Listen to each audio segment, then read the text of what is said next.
Hey guys, today I'll show you how you can fix monthly wage rates in Xero, so let's get started. Correcting a monthly wage rate in Xero is done by adjusting the employee's pay template within the payroll section.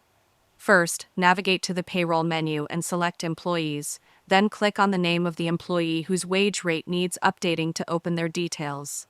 Once in the employee's profile, look for and select the Pay Template tab. This template determines how their standard pay is calculated, including their salary or fixed monthly rate.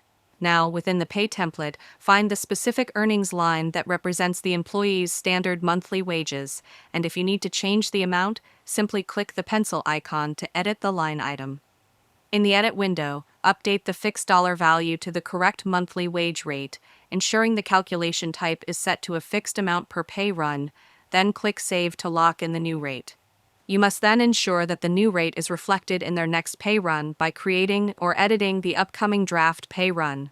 Xero will automatically use this updated pay template to calculate the correct monthly salary for that period and all future pay periods until you change it again. And that's it. If you found this video helpful, consider giving it a like and subscribe.